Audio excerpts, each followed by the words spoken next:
During many processes, variables that relate to a material's physical and chemical composition are measured.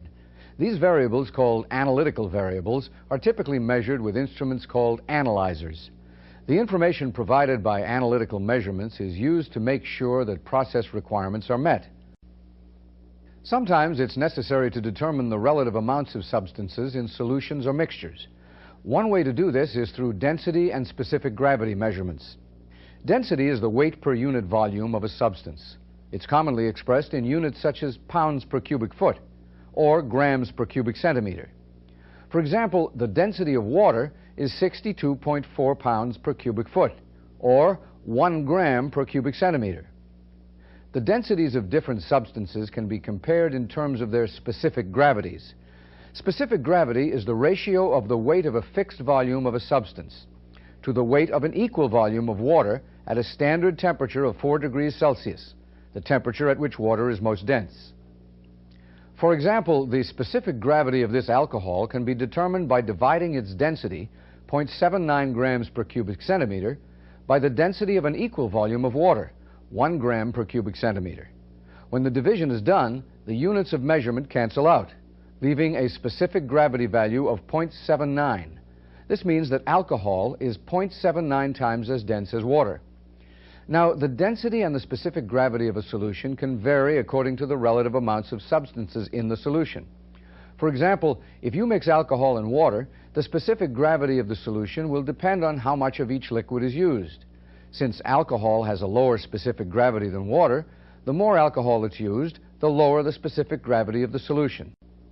Density measurements are often used to determine the purity or concentration of salt solutions, petroleum products, and acids. One way to take these measurements is to use a hydrometer. Hydrometers vary in design, but this one is basically a sealed glass tube with a weight at one end and a specific gravity scale enclosed in a stem on the other end. A hydrometer works on the principle that a floating object displaces an amount of liquid that's equal to its own weight. Based on this principle, the depth at which a hydrometer floats in a liquid is an indication of the liquid's specific gravity. For example, this hydrometer floats in a container of acid. This acid is relatively dense, so the hydrometer displaces only a small amount of the liquid and floats near the surface. The hydrometer's scale indicates a specific gravity value of about 1.6. Now, if the acid is replaced with a less dense solution, the hydrometer displaces more of the solution and sinks lower. As a result, the hydrometer's scale indicates a lower specific gravity value. The density of a liquid can be affected by different factors, one of which is temperature. For that reason, many hydrometers are calibrated for a standard temperature of 77 degrees Fahrenheit. Also, some hydrometers are used with a thermometer so that temperature compensations can be made. For example, this thermometer has a scale that lists correction factors for temperature compensation. To obtain a specific gravity reading, the temperature is first read on the right-hand scale, and then the equivalent correction factor is taken from the left-hand scale. For temperatures above 77 degrees, the correction factor is added to the hydrometer reading. For temperatures below 77 degrees, the correction factor is subtracted. With some methods of density measurement, the entire measuring procedure must be repeated every time a reading is needed for a new sample of solution. But some systems, like this density bubbler system, allow for continuous density measurements. The operation of this density bubbler system is based on the fact that the difference in pressure across a differential pressure, or DP cell, depends not only on the difference in the length of two bubbler tubes, but also on the density of the liquid in the tank. During operation, regulators are used to adjust airflows through the two bubbler tubes until bubbles slowly rise from each tube. The air pressure needed to clear each tube of liquid is equal to the pressure exerted by the liquid above the bottom of that tube. Since the tubes extend to different depths, there's always a slight difference in the air pressure supplied to the tubes. So there's always a slight difference in pressure across the DP cell. As long as the liquid is maintained at a constant level by an overflow pipe, the difference in pressure across the DP cell caused by the difference in tube length remains constant. This means that any change in differential pressure across the DP cell can be attributed to a change in the density of the liquid. An indicator that's connected to the DP cell displays the density indication. Often, the density indication is expressed as a % concentration of a particular substance in the liquid. Some process liquids are too corrosive for certain density measuring devices. In these situations, a device such as this radioactive density analyzer may be used. A radioactive density analyzer measures the density of a liquid without coming into direct contact with the liquid. During operation, a radiation source sends a small amount of radiation through a pipe containing the liquid that's being measured. The amount of radiation that reaches a detector on the other side of the pipe depends on the density of the liquid. The denser the liquid, the less radiation reaches the detector.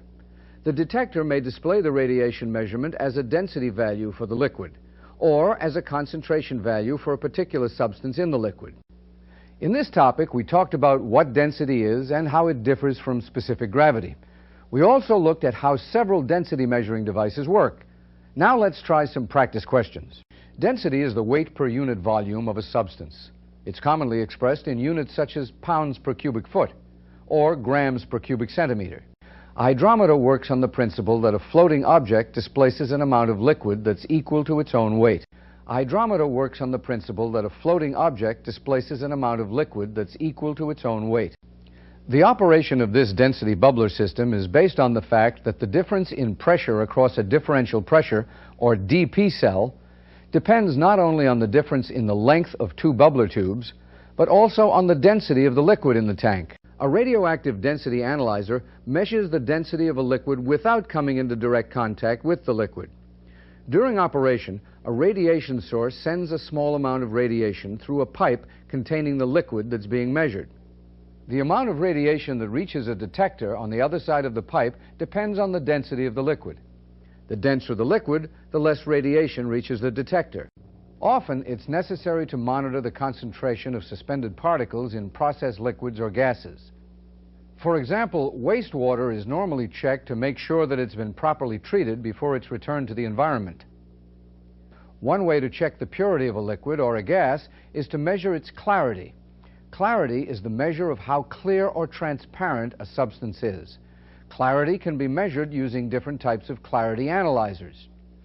Clarity analyzers measure light and a substance's ability to let light pass through it. Three factors that affect how light passes through a substance are color intensity, turbidity, and opacity. Color intensity is the strength of a particular color. Turbidity is the cloudiness of a mixture. And opacity is a measure of the lack of penetration of light through a substance. Turbidity and opacity are related. As the turbidity of a mixture increases, less light is able to pass through it. So as turbidity increases, opacity increases as well.